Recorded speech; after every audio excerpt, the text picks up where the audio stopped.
Aujourd'hui, nous allons voir un élément particulier des portes d'entrée extérieures.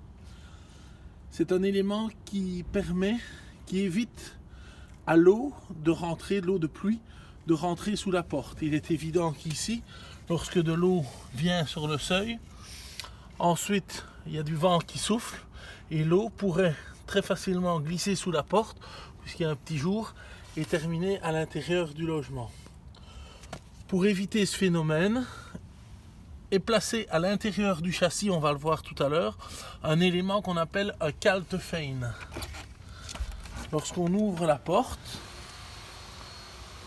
on voit qu'ici c'est tout à fait plat, donc que l'eau pourrait très facilement passer, et donc est installée dans le creux de la porte une petite raclette que l'on voit ici en noir, qui lorsque la porte se ferme, en appuyant sur le bouton, je vais le montrer à nouveau, descend et permet de réaliser une étanchéité entre le châssis et la porte.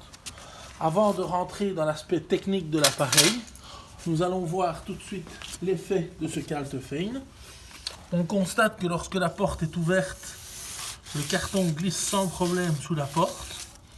Par contre, lorsque l'on ferme la porte, le petit bouton ici vient s'appuyer sur le plastique ici, ce qui a pour effet de faire descendre la raclette et empêche alors le carton de passer et donc l'eau de glisser en dessous de la porte. Par quel phénomène cela se passe-t-il?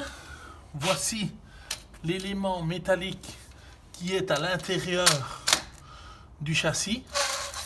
Et comme je l'ai expliqué, lorsque le bouton vient s'appuyer là-bas lors de la fermeture de la porte, la raclette descend pour s'appuyer contre le carrelage.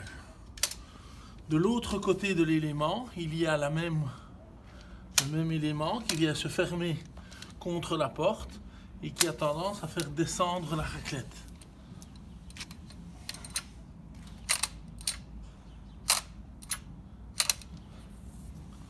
Au bout de cet élément métallique, on trouve une petite vis, de la même manière que la noire ici, qui permet de régler la profondeur.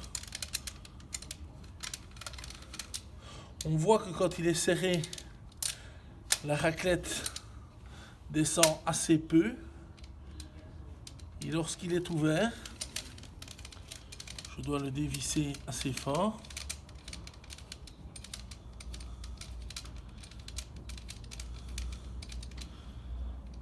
La raclette descend beaucoup plus et ça permet de venir appuyer contre la butée ici. Donc il n'est pas rare de devoir chez vous, à l'aide d'un tournevis, régler légèrement la profondeur du petit bouton qui est situé là-bas ou ici dans ce cas-ci.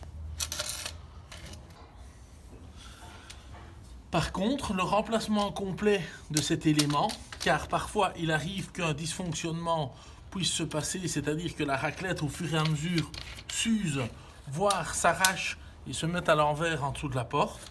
Lorsqu'il s'agit du remplacement complet de cet élément, il faut hélas passer par un professionnel, puisqu'à ce moment-là, il y a lieu de dépendre la porte, la sortir complètement, dévisser l'élément et refixer un nouvel élément à la place en remplacement.